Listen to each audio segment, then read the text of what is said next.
All right, Mr. Sean, live and in the flesh. So I appreciate you taking this time to chat with me, especially during Cybersecurity Awareness Month. Something that I know that you are a great expert at. I've sat in on one of your presentations before, and we'll get to that later. But for the people who are watching this, can you introduce yourself? Yeah, thanks, DeMarcus, for having me. My name is Sean Inman, the owner and founder of Inman Technologies. We're a managed IT service provider here in Fort Worth, Texas. I'm supporting small to medium-sized businesses with, cybersecurity, IT support and services, just leveraging technology to show business outcomes. Awesome. Man, you're always my go-to guy, as you know, when I have something come up that's IT, cyber related. Excuse me. As I stated, I sat in on the presentation you gave. It's been probably a few months back now. And that one really hit home with me on a lot of things that I think employees in a lot of organizations at this stage in the game, I don't think it matters who you work for because there is some form of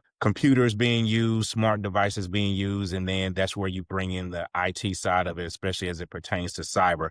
But that conversation, again, it really impacted me on some of the things we do on a daily basis that puts us at risk. And so for Cybersecurity Awareness Month, I just wanted to sit down, chat with you, and kind of see if there were some things top of mind. And we don't have to do a full list, but like maybe, 5 or so items that you want the people out there to be aware of. And then whatever else they need to know, now they know who to come to get the source. I'll let you start it off. Like if Cybersecurity Awareness Month, what's the first thing that you would like to tell people to be mindful of in their organizations? Yeah, I think to start off, I think it's good to start off with the foundations. I think a lot of companies get tied up with thinking that cybersecurity, security, IT security, whatever you want to call it, is a IT issue. And it's really not an IT issue. It's a business issue. It's a business risk. And I think a lot of companies and owners get tied up on, well, that's an IT thing. I don't know IT. So I'm not going to worry about it until something happens, which is not the right play to take. Most small to medium sized businesses aren't even targeted because they're famous.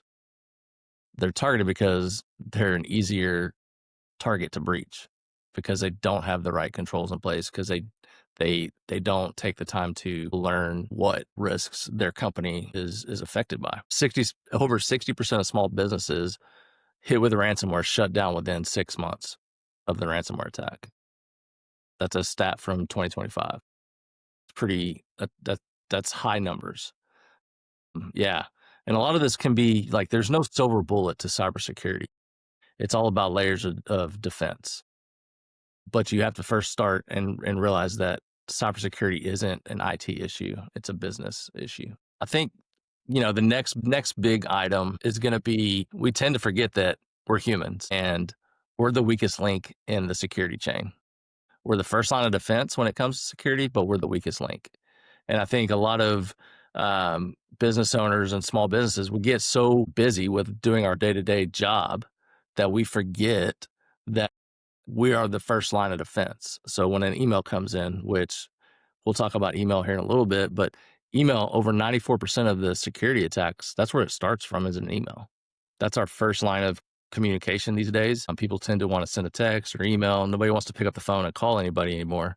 So we just text or email. Well, that's the bad guys know that, and they're using that to their advantage. And so I think as business owners, even myself, like I train and I constantly go to trainings to learn more about cybersecurity in much more detail than the average owner because this is my business. But there is employee awareness training, security awareness training that every owner should have their employees going through at a minimum. And it just teaches them just basic things that not only is it good for their business, but it's good for the individual employee's personal life. And I think we often get just so busy with our day-to-day operations and work and trying, the grind that we tend to forget like, oh, we got to invest in our people because that's where most of the risk is in the human beings being just Can I people. ask you something with that? Yeah, Especially absolutely. when you say like investing in the people, and you said this in the first one that you listed, that a lot of times there's this mentality of it hasn't happened to me, so it won't happen, or just plain like it hasn't happened yet, so I don't have to be worried. And you saying that, I'm sure you see that a lot. How do you combat that? How do you educate those business owners and the employees for that matter? Just because you hadn't made a mistake, I always tell people with safety, it's not a matter of if, it's a matter of when. So how do you address that? Yeah, I mean, you said it absolutely correctly. Like, it's not a matter of if, it's a matter of when. And I can promise you that every single person I've talked to, and anybody that listens to this interview, they have fallen victim to a phishing email. There's no way that they haven't. Like, the phishing emails have been they're crafted so well these days, especially with the rise of AI. The bad guys have the same AI tools that we do, that we use to help us be more productive. And so, like, they're not misspelling, they're not like using improper grammar anymore, which was the key indicator for a phishing email, right? So, I just, the way I handle that is I I I haven't met a single company or an owner that hasn't had some type of issue, and the smallest issues are the ones that can turn into the biggest problems, because these guys, these attackers, they're lazy, but they're super smart, and they'll sit on someone's email for months just learning the ins and outs of a company's process to figure out, okay, DeMarcus is the head guy that's going to approve this so that this wire goes out, or whatever the case may be, whatever they're after. And it's always going to be for financial gain for the Right. most part. But yeah, I would say, like, what's that? I was just saying, you said that and it made me think of something. So it may be that people who have been compromised don't even know it. And so they're thinking to themselves, oh, I haven't been compromised, but you have, you hadn't seen the effects of it yet. Yeah, 100%. A lot of times the bad guys are on the network for 3 to 6 months before anybody even figures out that something's different here. A lot of times the bad guys just sit there and watch, and they don't do anything until it's time, till they have a fully vetted plan ready to execute. Sorry, I know I interrupted you, but you said that, and I kind of wanted to hone in on that because I think that's important to mention. Yeah, and it probably feeds into this whole mindset of, well, if it hasn't happened, it's not gonna happen. Well, the realization of it, or the more realistic probability, is it has happened and you just don't know it. Yeah, I mean, that could be, I mean, you could think like that. I think a lot of times, when we onboard a new customer and we start installing our tools, we do find that there's been some badness that has happened already, but the attacker's already gone. So they Mm. may have already gotten what they wanted, and you didn't know it.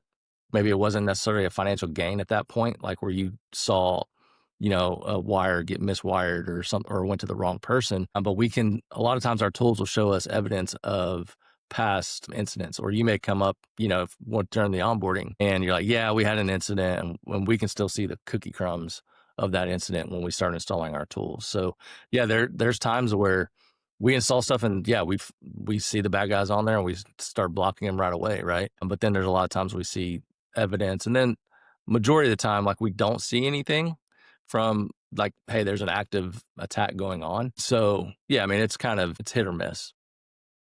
Okay. All right. So I'll let you I think what pick. I'll do, I'll lean into this next one. I'll call this number 3. And this is what I call the foundational 5 security controls. What's that?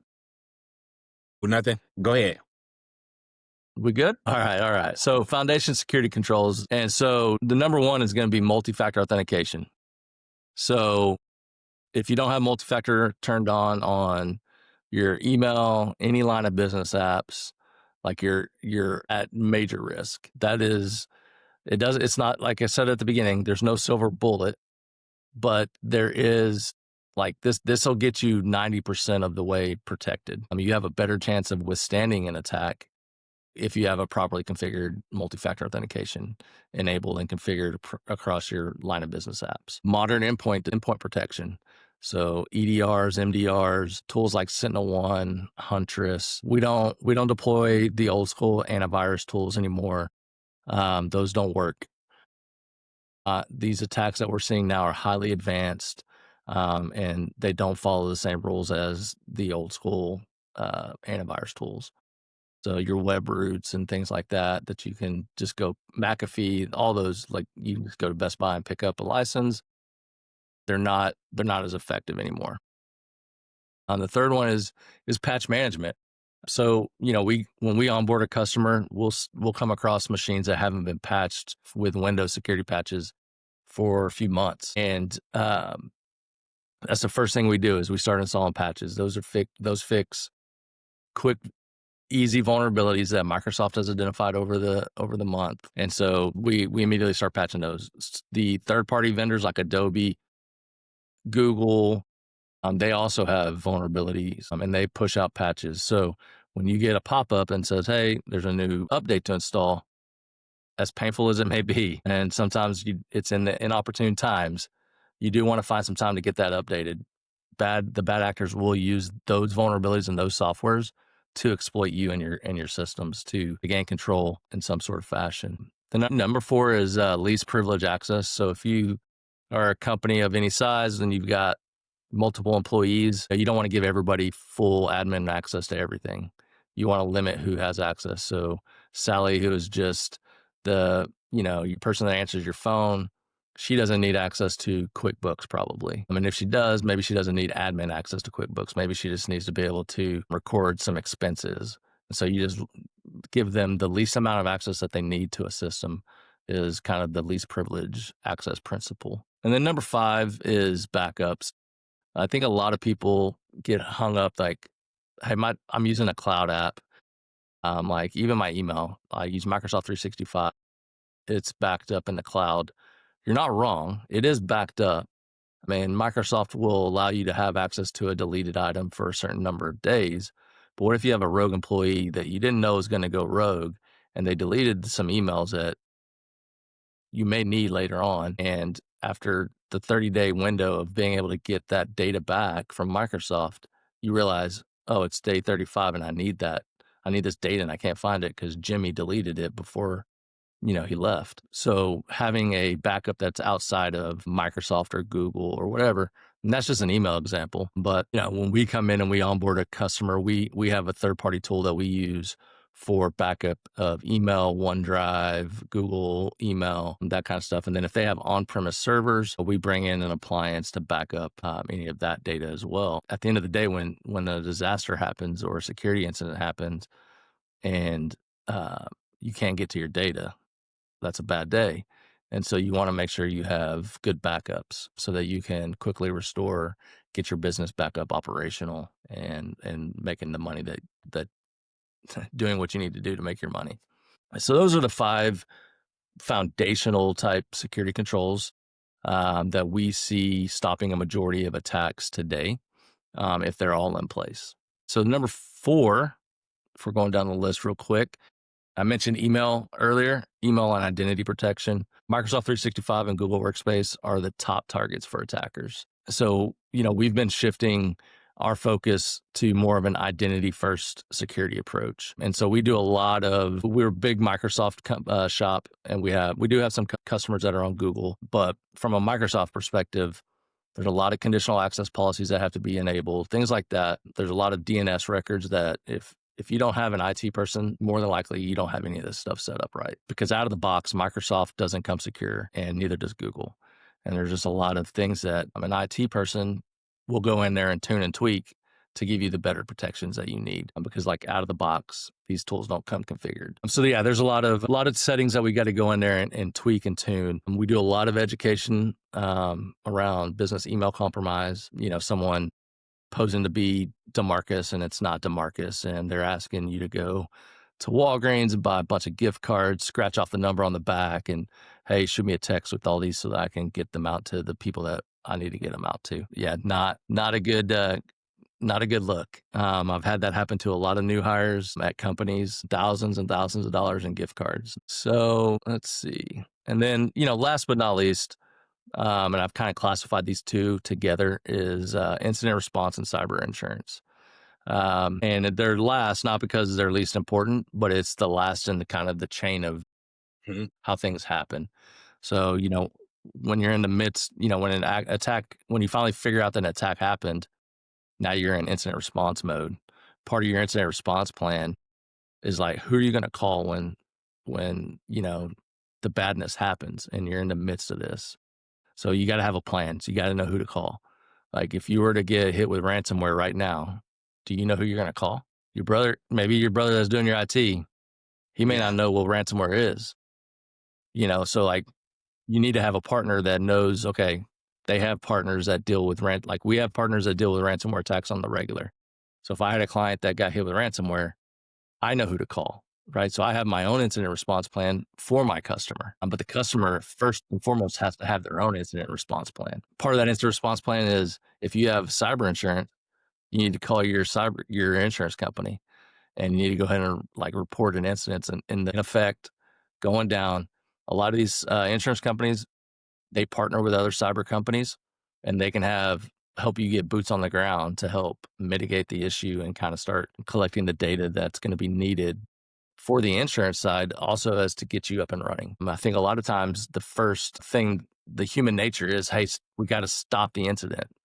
Sometimes it's not the best thing to do. Sometimes we want the incident to happen a little bit so we can record enough data to then figure out, okay, what occurred, why it occurred, so we can put the controls in place to make it stop. Because if you go in there and you start stopping things, then the bad actor knows you're there, and they're going to start covering up their tracks and deleting audit trails and data and things like that. And so that's not always the best answer, depending on the incident. And so yeah, just knowing who you're going to call and making sure you have that fully documented. And I always recommend doing tabletop tests. Test just in a meeting room, hey, okay, we just got hit with ransomware. What are you going to do? And see who knows the Excellent. plan. Excellent. Yeah, who are we Man, going to call? I couldn't agree with you more, man. I appreciate you saying and delivering those tips, because I always tell people, which is the reason why I value the relationship we have. We do an arm for you here at Insurica, and part of that is going in and assessing the risk, because the insurance piece of it, that's you pulling the parachute. And there should be a lot of other things that are in place before we get to that. So like you hit the nail on the head, and that's why I value extremely what you do, what you bring to the table on all levels. And so every time I get the opportunity, when the cyber situation comes up, yes, you want to have insurance. You want to be protected for when and if the bad thing happens. But on the other side of the coin, the conversation needs to be geared around, hey, what are you doing for risk management and prevention of this risk that's related to cyber? If I wanted to just like say if I had a website and I wanted to see if I had some like exposure things, are there any tools out there? Do you recommend, do you have anything that people could use as far as like seeing what their cyber health is? Yeah, I mean, anybody watching this, you can go to our website, which is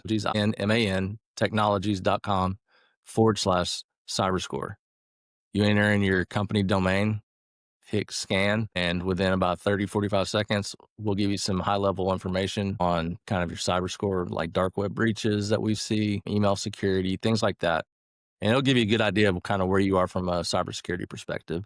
And then if you want to dive in more, you can always reach out to us and we can discuss what's in that report and Well, why it's Sean, there. I think it's an understatement, discuss or trying to quantify the value of the information. And like you said, having a good foundation is critical in this day and age, especially to businesses, organizations, regardless of what sector you operate in. So hopefully everybody watching this, you took something from those foundational tips, and hopefully it kind of generated the thought process of you asking more questions. So I encourage you all to please reach out to Sean. I can't vouch enough for the value that he brings from a IT and cyber perspective. I really appreciate it. Like you said, it's not a cyber risk, it's a business risk. And so that's important and critical. So thank you, Sean, for chatting with me, man. I know you got a lot on your plate, so I'll let you get back to the rest of your day. Appreciate you a whole bunch. Yeah, man. Thanks for inviting me on, and look forward to talking to you next time. All right. All right, man. Take it easy.